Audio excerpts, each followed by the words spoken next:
I tried out that victim mentality, that poor, pitiful me, that actually made me more depressed and more anxious, even more powerless and uncertain, and just put me in a worse mind, body, spirit place because I can't see like most everyone else in the world. I'm not enough. That makes me less than. That makes me not enough. So what I would go back and say is you're enough. Blindness, no blindness. Just you being a human is enough.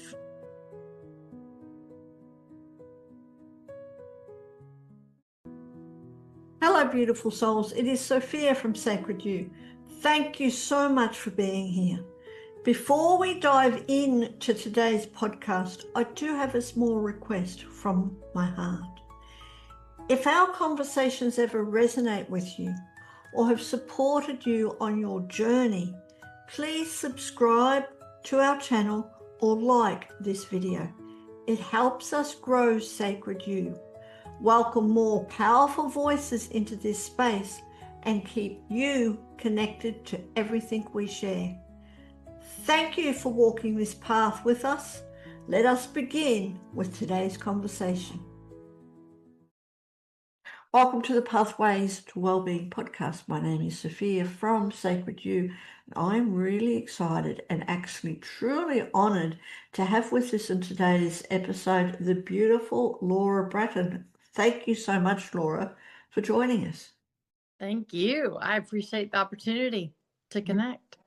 Yes, and Laura, I'm really excited because we're going to have a conversation about how you have empowered your life and you empower others to navigate change through grit and gratitude, or with grit and gratitude. So let's start off, Laura, because you've journeyed through a profound transformation. You did lose your sight at a young age, and now you have a deep sense of purpose. So I'd love to start. Tell us about you. Can we just first start with that? And what first planted the seeds of this path of how you help others overcome adversity?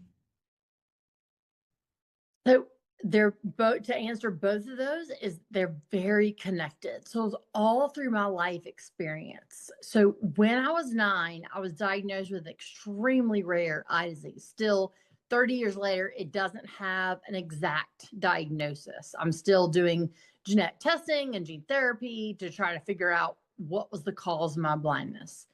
Even though I was diagnosed as a 9-year-old, I didn't start losing a significant amount of vision until I was a teenager. So in those high school years, I lost a significant amount of sight that by the time I graduated from high school, at the end of those 4 years, I had what I have now, no usable vision, extremely limited light perception. So through that experience, what empowered me and what taught me empowerment was the support around me. So the reason I do what I focus on in my passion of the speaking and the coaching today, it's all because of that support.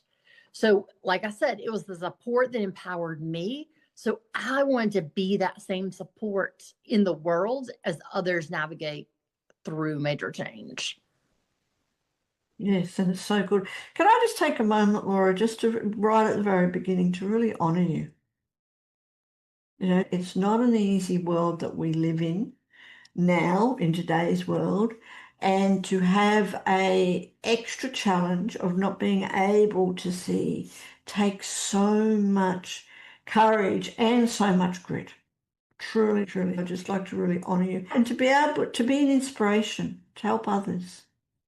It's amazing. So thank you so much for being you, and thank you so much for bringing your life to the world through our podcast. So thank you. And I'd love to know again from your experiences to continue. A lot of people feel that change is happening to us. Everything that happens in the world is happening to us rather than for us. And that takes away a lot of power. So why do you think people feel so powerless in the face of a lot of transitions and life changes? Uncertainty. If I had to put it in one word from both my life experience and just my experience in working with so many individuals, is the uncertainty of the future. It feels uncertain because we don't feel like we can control every moment going forward, and we can't perfectly plan out the future and what life is going to look like because of the change. So that uncertainty brings a lack of control, a lack of, like you said, we give away all of our power because we're so uncertain of the present and of the future. And what again, through my support, this wasn't on my own. I want to make that very clear. What I realized is, yes, the significant change I went through was uncertain. The future was uncertain. There's so many unknowns. Yet what I was certain about is I could control my mindset. That meant that mind, body, spirit connection, I still had control over. So I could not control that I was going blind, but I could control how I responded and the mindset that I created because of the change. And it can be totally different outcomes, isn't it? And exactly, you can't control the situation as such, but on how you deal with it is totally within your power. So 100%. And that gives an incredible sense of control, and not control like power over, not control like dominance, just control, just a grounded control that gives you just strength. Yes. It's a much better control. It is. And if I have to say again too, because there's a big difference to living in your story and the poor me, this happened to me, why me, and everything else like that, which a lot of people do experience. But there's a big difference to living in your story rather than using your story, taking power from your story, and being an inspiration for others. 100%. And for me, I would love to share a little bit about what I experienced as I tried out that victim mentality, what you're saying, that poor, pitiful me. That actually made me more depressed and more anxious. Yes.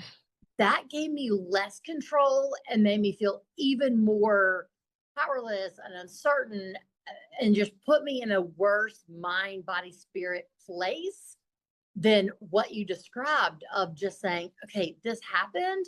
And so how can I navigate through this and also use this to be an inspiration and encouragement to others? So thank you for pointing that out, because that's a very important part of my story. I tried the victim and it actually made me worse.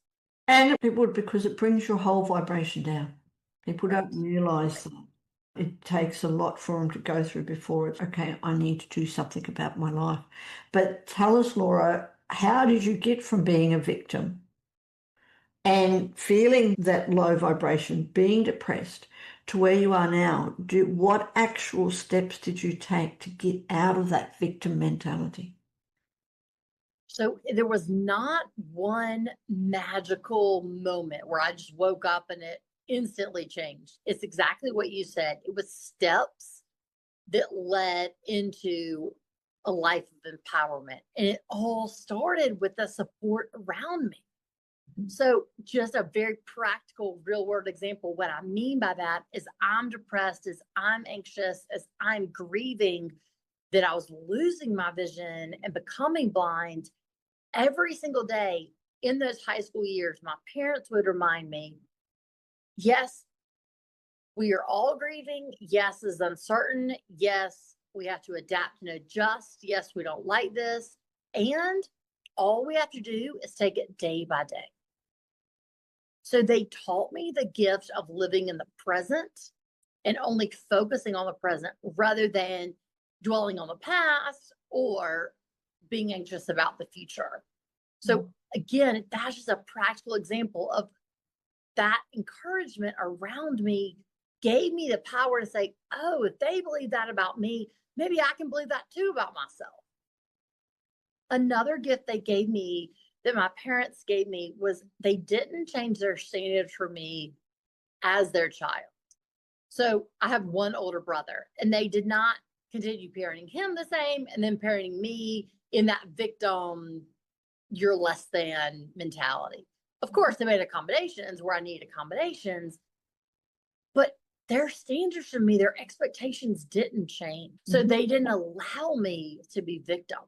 And I have to share one moment that did was very powerful that I still remember to this day that helped me move forward from that victim into empowerment. So it's late in my high school years. So I'm 17, 18, and one of my chores at night was unloading the dishwasher. So in my brilliant teenage mind, I said in my mind, oh, I know exactly what I can do.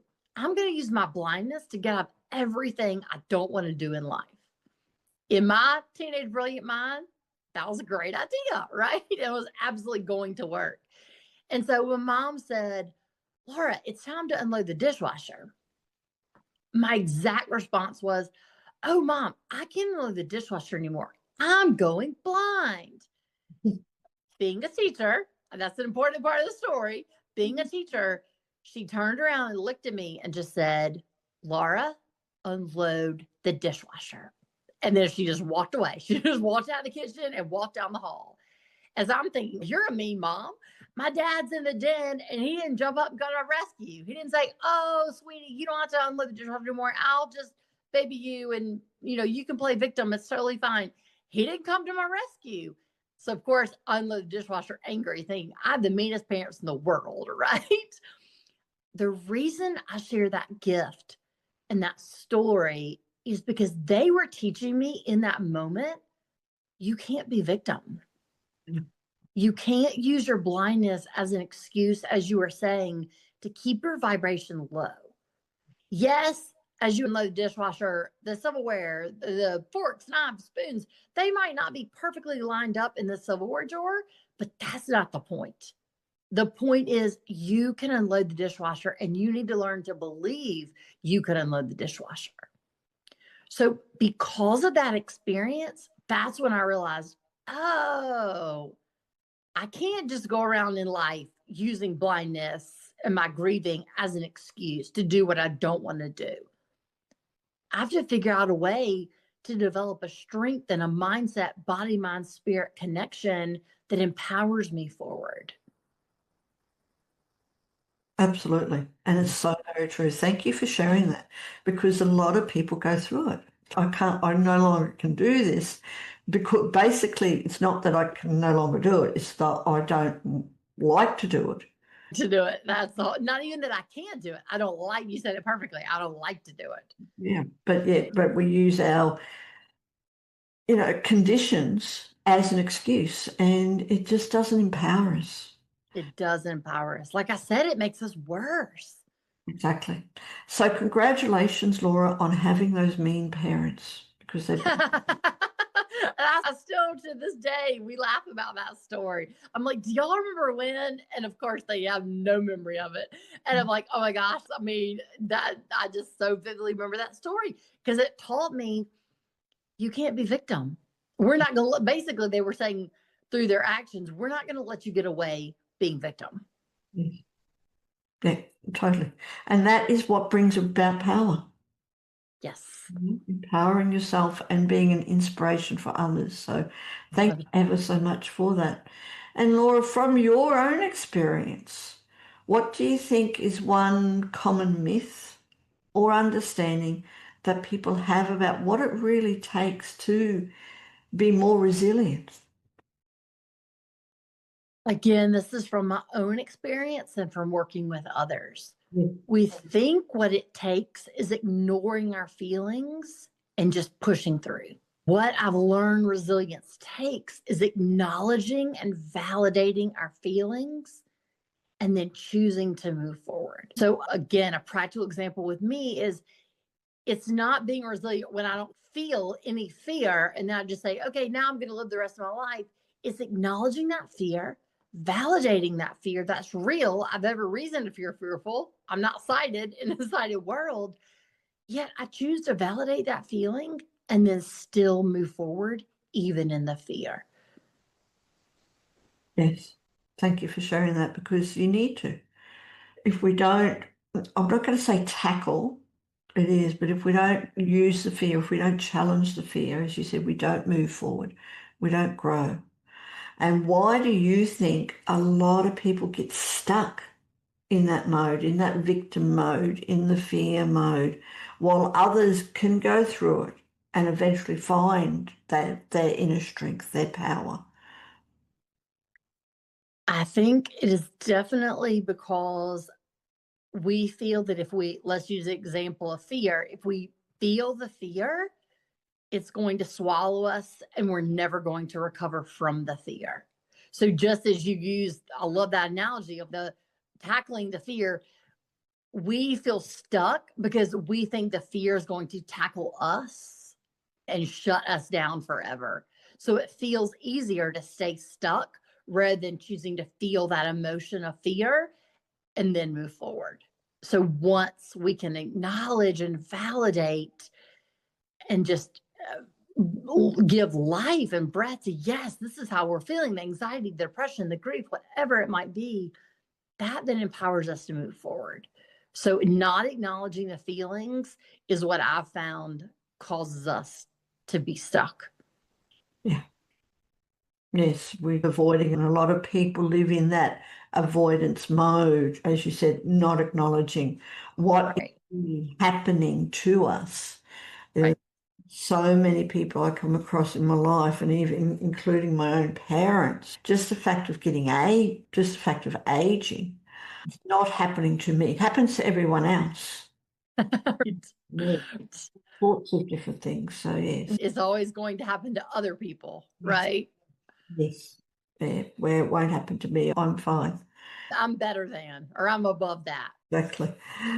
And I'd love to know, Laura, now that you've used or you've gone through your whole that transformation and those challenges to become who you are now, your whole message is really centered on grit and gratitude. So how do you use grit and gratitude together to fuel transformation? I want to quickly define each of those, and that'll illustrate how they work together. Yes, please. The way that I define grit is, I love Dr. Angela Duckworth's work and research on grit. And what she talks about and what I've learned to embody is that grit is not pushing forward, ignoring our emotions, sweeping under the rug, just getting over it, moving on, right? Grit is rather knowing our long-term goal. So for me, that long-term goal is living life without sight in the sighted world, but then breaking it down to everyday, manageable, tangible goals. So again, going back to that example of fear. Okay, acknowledging I feel fearful today and I choose to have resiliency and move forward. So again, it is not, I want to make it very clear, it's not the absence of fear. It's not the absence of anxiety or depression, but grit is acknowledging that's how we feel and then choosing to still love ourselves. And that's what I work with a lot of people on, is that self-compassion rather than being in that critical judgmental space, being in that self-acceptance and self-compassion space. Then how I define gratitude is being grateful and appreciative for what helps us navigate through difficulty, through change. So I want to make it very clear. Gratitude is not being grateful for anything and everything and walk around all the time being positive and happy and never have anxiety or fear or worries. Rather, it's in the fear, in the worries, in the change that we face in life, recognizing what helps us navigate through. So a clear example of what I mean by the gratitude is, I don't wake up and say, I am so grateful to be blind. This is great. Everyone should try it. And I recommend this for everyone. I do wake up and say, I am deeply grateful for the guide dog that helps me navigate the world. Yes. So the way that grit and gratitude work together is that you have the grit building that resilience, say, I am anxious And then I choose to move forward, even with the anxiety, while recognizing, yes, I'm deeply anxious and I'm grateful for that kind word that stranger said in the grocery store today that helped me to get through the grocery store. So they work in balance. That the grit gives us the resiliency and the gratitude gives us the mindset. So together they give us empowerment. I love that. Totally love that. Thank you so much for explaining that. And I'm sure there's more about grit and gratitude in your book. Yes, a lot more. I'm from the Southeast of the United States, so I have a lot to say. But tell us a little bit about your book and how did writing your book, which is Harnessing Courage, deepen your own healing journey? The reason I wrote the book is because of the support that I've received, that empowered me to move forward. I wanted to write my story out and share it with others so that it could be a resource, not for people who are going through blindness, but for all of us as we experience major change. Each person, each reader can use the balance of grit and gratitude to navigate through the change. So I constantly talk about my story, but then turn it back to the reader and say, okay, whatever your change is, how do you apply grit and gratitude? So I talk about self-compassion. I talk about accepting our new normal. I talk about just the deep grieving process that we all go through as we go through life.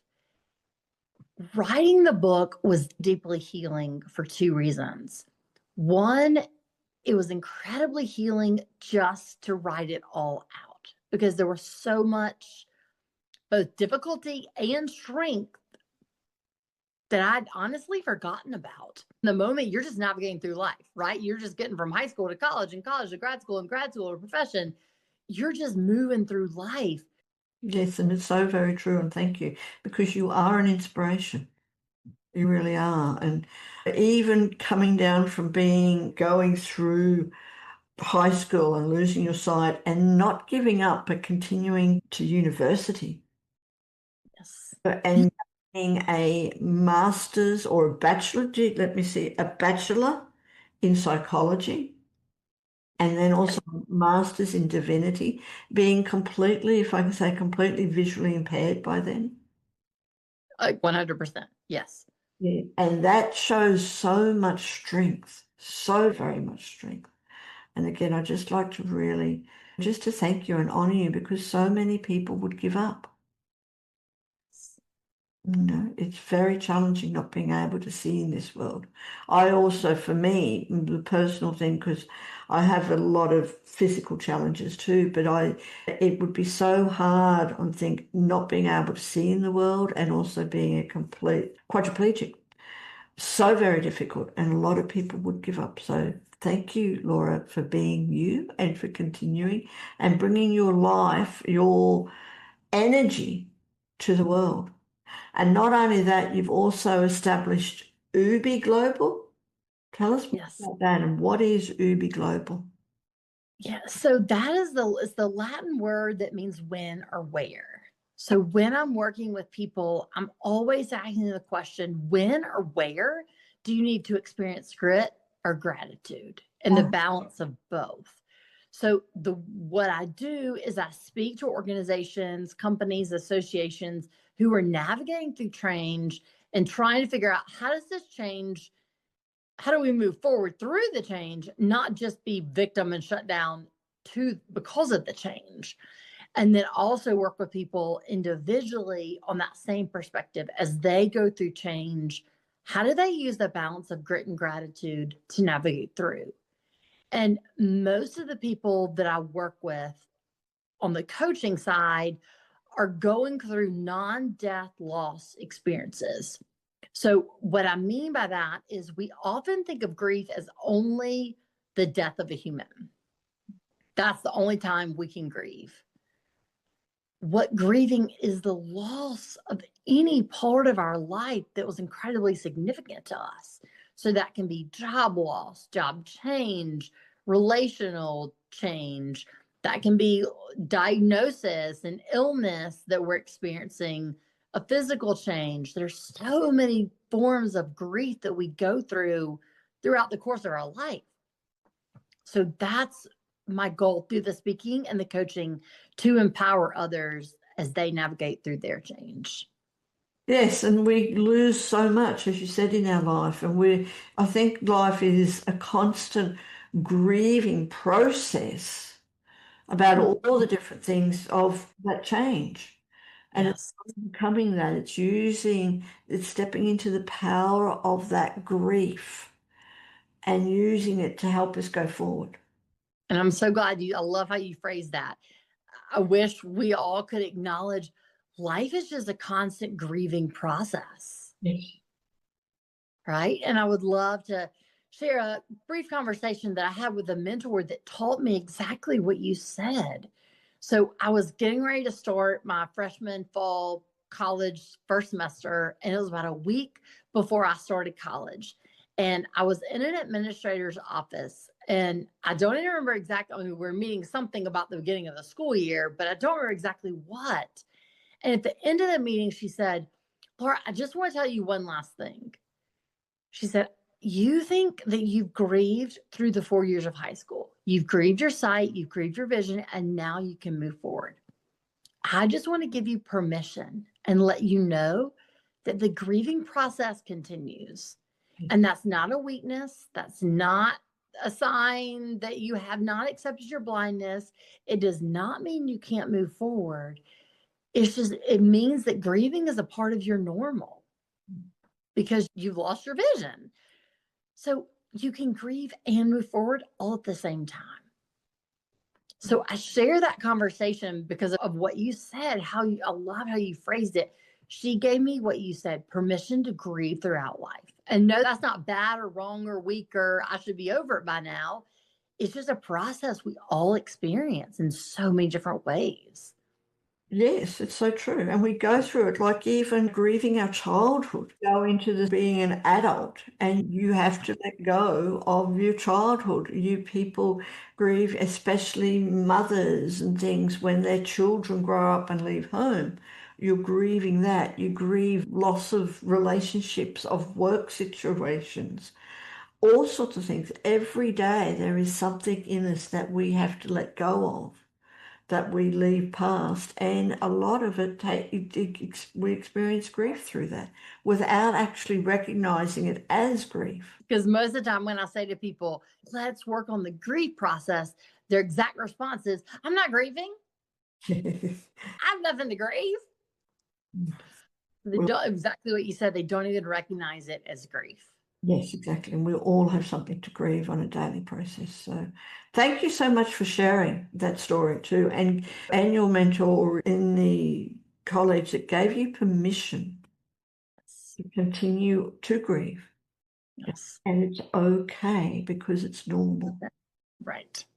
And I'd love to know too, any other stories from your life or someone that you've worked with when you've discovered or they've discovered streaks that they didn't know that they had. So the first story that instantly comes to my mind is a story with another mentor that started me to develop the mindset of gratitude. Because I want to make it very clear, just like the grit, I didn't wake up one day and say, "I'm grateful. This is wonderful." It didn't instantly turn from grief to gratitude, right? So I want to make it very clear that was also a process. And the way that process started was, again, a conversation with a mentor. So at the end of high school, one just random day, random conversation, a mentor said to me, "Laura, I want you to start focusing on gratitude. And every single day, I want you to write down 3 things at the end of the day that you're grateful for from that day.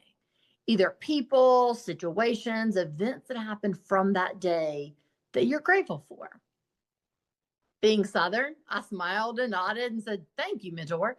In my head, I'm thinking, "You are a terrible mentor. I don't think you need to be a mentor to teenagers because that's not good advice. I'm depressed. I'm anxious. I'm losing my vision. I have nothing to be grateful for." So, out of my pure stubbornness, I started try to write down things I was grateful for. And my goal was to hand her a blank sheet of paper to prove to her, here's my gratitude list, and there's nothing on it. I have nothing to be grateful for. You're not a good mentor. So the one day became 3 days. The 3 days became 7 days. The 7 days became a month. And what I realized was she was teaching me to develop a mindset of gratitude, a mindset that focuses on appreciating and being grateful and valuing what I did have rather than being focused on the victim, rather than being focused on the anxiety, the depression, all the emotions that went with it. And again, her goal, the purpose of her saying that was not for literally the rest of my life to write down 3 things that I'm grateful for, but to develop a mindset of gratitude. And that's what happened. The 3 things became 10, the 10 became 20. And what I focus on now is just throughout the day, and as events happen, I just instantly say, oh, I'm grateful for that. Oh, I so appreciate that. So it's a mindset that gives me strength. It's a mindset that gives me empowerment. And circling back to the beginning of our conversation, it gives me control, and not control like dominance, but control over my mindset. So I just want to encourage anyone who thinks there's no way that gratitude can work for me, be like I was, be stubborn, go prove me wrong, and just try gratitude and see how it's a healing, empowering resource. It's not just creating positivity, it's a deeply empowering, healing resource. It is totally. And I totally agree with you. I use gratitude every single day because, as you see, it's the mindset of it. And even in the most difficult situations that we all go through, right, the most really challenging times, if we can find something that we're grateful for those challenging times, it changes our life completely. It changes our perspective. Totally. It completely changes our perspective. And I had no idea how healing it would be. Do you have a specific gratitude practice? I do gratitude every day. And sometimes I write it in a journal. Sometimes we do within our community. We talk about gratitude every single day. What are we grateful for? And right now, at this specific time, personally, I'm going through a spring, because it's spring here in Australia, a spring gratitude challenge where I go live on Facebook to share something that I'm grateful for each day. And it actually helps me. And when you have a mindset of gratitude, like you say, it actually helps you look for things in life to really experience whatever you're going through. What am I grateful for in this? And I also do a meditation practice where we end by being grateful for everything in our life. And for people who say to me that I've got nothing to be grateful for, and I go, we live in a world where there's a lot of people in the world who don't even have toilet paper. Yes. But here in the West we do. So maybe we can be grateful for toilet paper. Maybe we can be grateful for the things in our house and where we live that make our life easier. We can be grateful for, a lot of us have unlimited access to electricity. Just thinking that. Yeah, we take that for granted. No, we take all these things for granted, to hot water, the abundance of nature. So much in our lives that we can be grateful for. So I really love it. And again, want to honor you about sharing your whole thing of having a mindset of gratitude and how it changes our life. Yes. And I love how you said it of look for the gratitude. That's so true. Is once you develop that mindset, you start looking. You start looking for what to be grateful for. And it's deeply healing because you're constantly looking for the gratitude rather than looking for the negative. Yes. And I've also experienced the more we do look for those things I've been grateful for, the more that we can really appreciate whatever it is in our life, the more the universe brings us. Yes, I completely agree with that. That is so true. Yeah, absolutely. And what other for you, Laura, in your life now, what other daily rituals or other mindset shifts for you that have become non-negotiable to help you maintain your own sense of peace and strength? So definitely the gratitude, 100%. When I get out of that mindset, then I go into the negative. It's just deeply healing for me to continue that practice. And again, like you described, it's a practice, is a part of my everyday, not let me do this for a month and then take a break and then another 6 weeks and then take a break, but it's just every day. A very incredibly powerful mindset for me is focusing on mindfulness. So learning the practice of mindfulness was empowering for me for the fact that I learned every thought is not a concrete fact. It's simply a thought to observe. And that was so incredibly healing for me. A real world example is mindfulness taught me when I have an anxious thought, I can just observe. I'm really anxious in the moment. I feel really anxious. Okay, let it come and let that thought go. It doesn't, where I, before mindfulness, I thought, oh no, I had an anxious thought. I'm going to be anxious the rest of my life. What am I going to do? It was like, I was stuck. I was overwhelmed in the anxiety. As you described earlier, it's like the anxiety tackled me rather than me acknowledging anxiety and knowing what to do with it. So gratitude, mindfulness, another incredibly healing and empowering resource that I do every day is just healthy eating. And what I mean by that is not extreme. I can never have ice cream, right? Like I can never have processed sugar. Non-extreme diet, just a balanced, healthy lifestyle where my eating habits support that mindfulness, support that gratitude. Absolutely. And thank you. And it's so very true. So true. I actually found my anxiety decreased when I limited my processed sugar, Yes. especially when I limited my caffeine Yes. and the grease. There was a drastic difference in my anxiety. I mean, my sleep improved, my skin improved, but just from an emotional standpoint, just my anxiety deeply improved. And then I think the last practice I have to share that is so deeply healing is being out in nature. Yes. Being out in nature grounds me, and it's a habit that I need to incorporate into my lifestyle just for my well-being, that keeps me mindful, keeps me gratitude. They all work together. It's not just all one or the other, but they all perfectly support each other and provide that healthy mindset. Yeah. And it is. They all, as you said, work together. And it helps us maintain such a balanced life. You know, we don't realize, or a lot of people don't realize, how what we eat or drink affects us so dramatically that until we start to limit things or change the way that we're eating, and we see Right, that we've improved. right. Drastically. Totally. And for you, Laura, from your own personal experience, if I can ask this question, is what has being visually impaired, or what has blindness, if I can say, taught you about truly seeing life and your purpose? It's taught me about seeing life. What I have seen is the deep strength in humanity that we don't realize we have.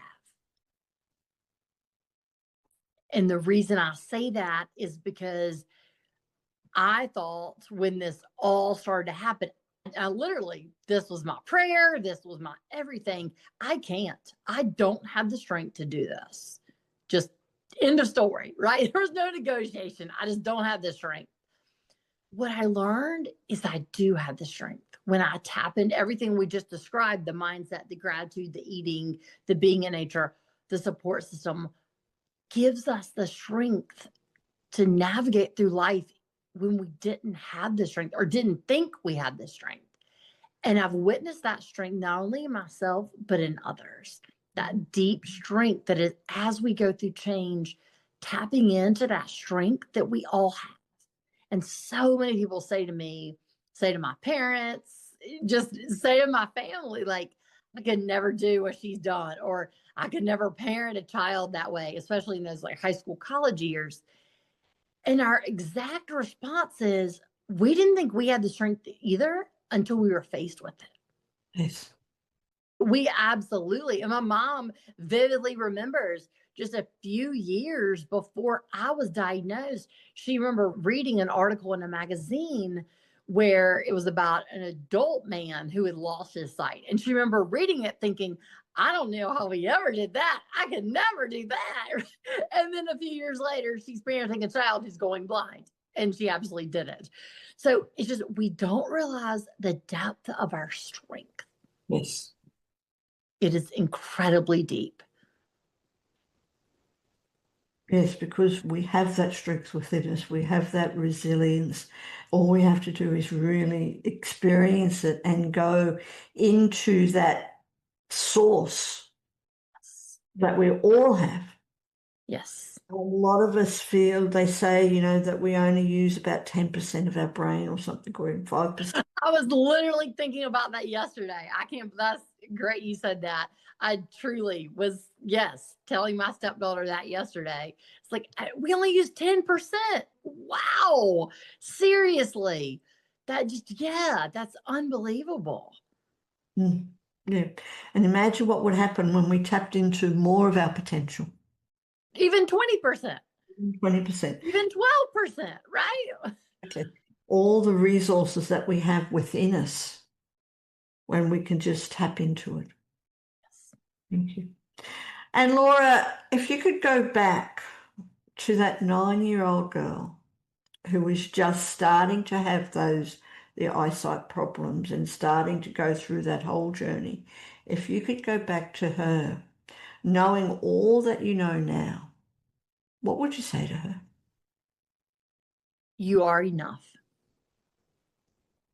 And the reason I say that is because in those high school years and even in college, as I'm adapting, as I'm adjusting mentally, physically, emotionally, on every level to life without sight, my first reaction was, I'm not enough.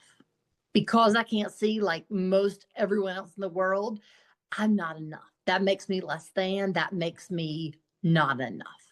So what I would go back and say is, you're enough. Blindness, no blindness. Just you being a human is enough. It's so very true. Imagine the world, and first of all, thank you for sharing that, because imagine the world would be like, what it would be like if we all realize that we are enough.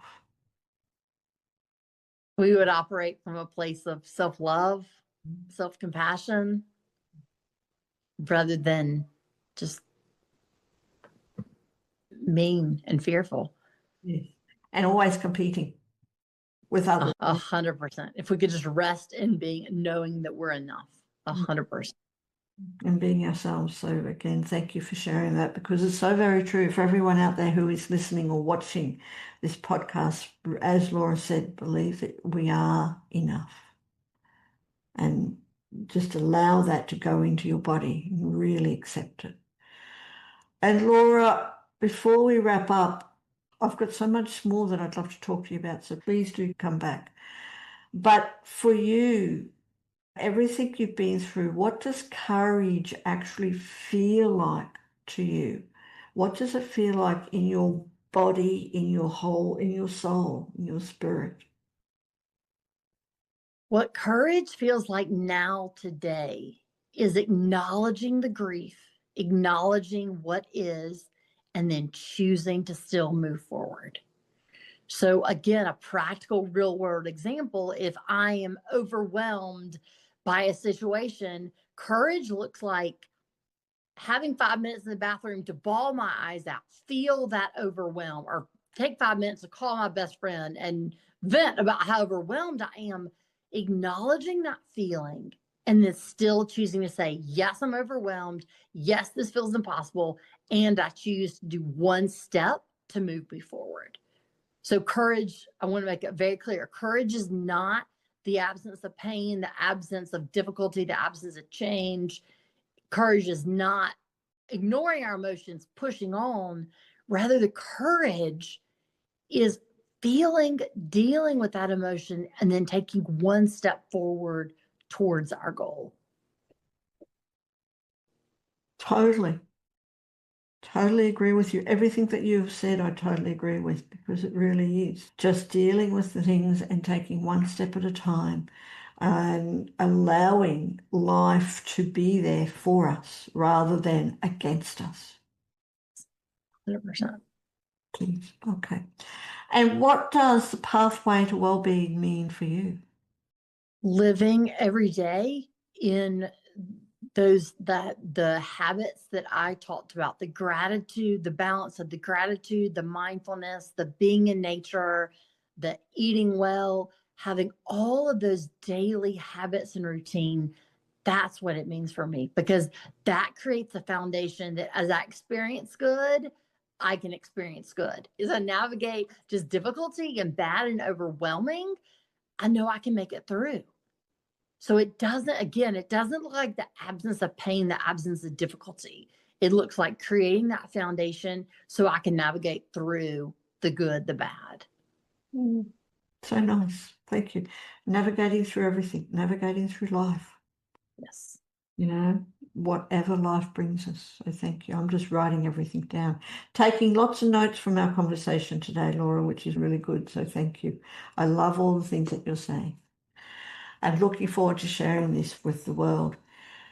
And if someone is listening or watching us today, and they're in the middle of a really painful experience in their life and they feel totally lost, like they're giving up, what's one thing that you would like them to know right now? You matter in this world.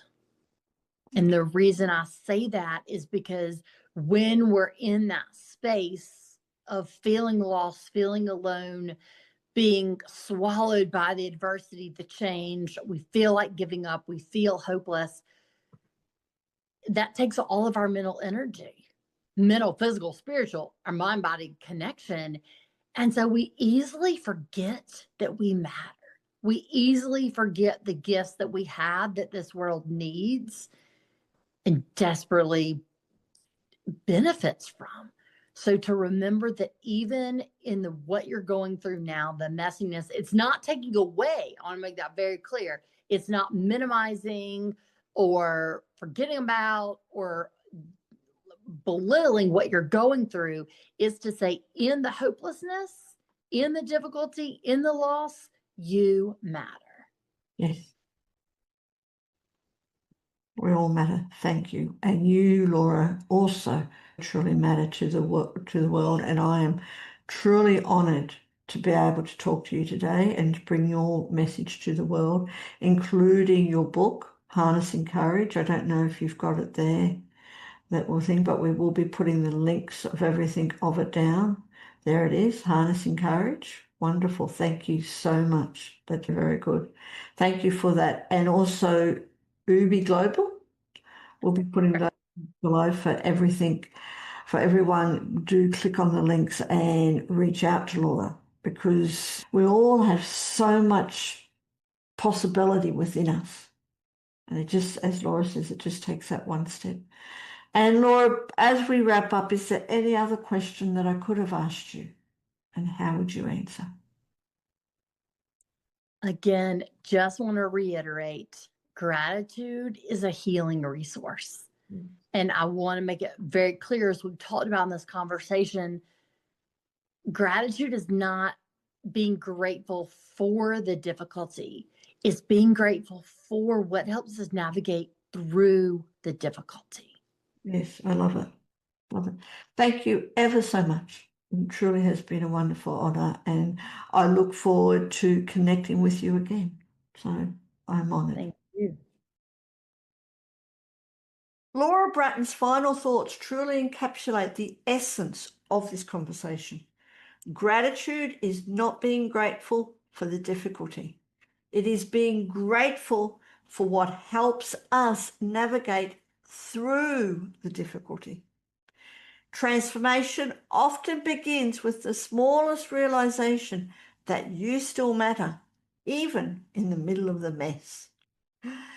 If you would love to explore Laura's work further, be sure to check out her powerful book, Harnessing Courage, Deepening Your Own Healing Journey. It is an inspiring guide for anyone navigating loss, transition, or adversity. Laura also offers transformational coaching and speaks globally through her organization, UBI Global, empowering individuals and organizations to move through change with courage. You will find all the links in the notes below.